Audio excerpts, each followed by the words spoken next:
Bonjour, j'aimerais vous parler aujourd'hui du Reiki. Qu'est-ce que le Reiki? Bien sûr, vous allez dire, oui, c'est une question relativement banale pour les praticiens de Reiki. Je le sais bien. Cependant, nous sommes souvent mis en situation quand nous ne savons pas très bien quoi dire ou comment répondre, surtout quand il s'agit de répondre d'une façon rapide, simple et claire et concise.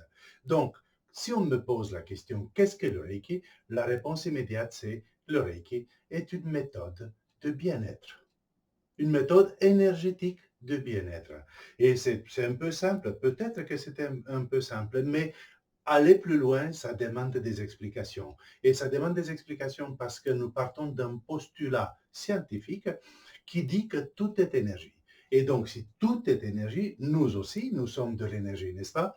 Et donc, nous nous nourrissons, comme toute forme de vie qui existe, nous nous nourrissons de l'énergie universelle, mais notre désavantage par rapport aux autres formes de vie est que nous avons le libre arbitre, nous avons le discernement et nous sommes des co-créateurs. Et tout cela, ça concerne également le fonctionnement de notre corps et de notre système, quel qu'il soit, n'est-ce pas? Donc, ça signifie quoi? En d'autres mots, moi, je me vois comme ça.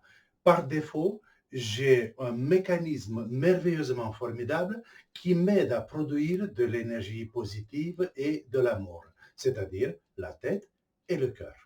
Et en même temps, j'ai par défaut un mécanisme formidablement efficace qui m'aide à produire de l'énergie de non-amour et des pensées négatives, n'est-ce pas? La tête et le cœur. Et donc ça, c'est le problème. Avec notre éducation, avec nos émotions, avec nos croyances et notre ressenti, bien sûr que nous cultivons dans une certaine mesure l'énergie positive et bonne et bénéfique, plus l'énergie Reiki ou l'énergie vitale que nous prenons naturellement, alors tout va bien. Mais malheureusement, il arrive parfois que notre énergie négative, ce que nous créons comme non-amour, soit plus puissant. Et là, nous sommes en déséquilibre. Donc, en se faisant du Reiki, en se donnant un auto-traitement, nous réalisons cet équilibre, nous réalisons ce bien-être que nous cherchons. Et donc, voilà pourquoi le Reiki est une méthode de bien-être. C'est-à-dire, je m'apporte toute l'énergie dont j'ai besoin, ça d'une façon très très simple. Il suffit de placer les mains sur son corps, le corps d'une autre personne, d'un animal, d'une plante, et voilà l'énergie qui passe.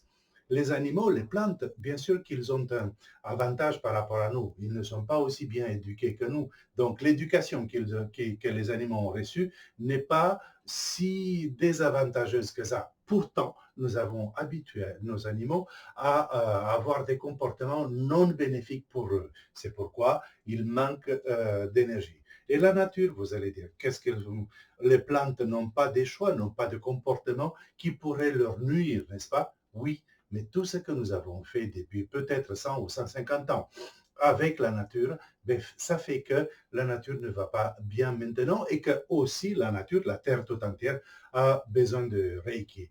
Donc, nous, avec notre pratique simple, une méthode énergétique de bien-être, nous nous apportons et nous apportons à tout ce qui existe l'énergie de la fréquence la plus élevée et d'une façon illimitée pour le plus grand bien de tous et en harmonie avec l'univers.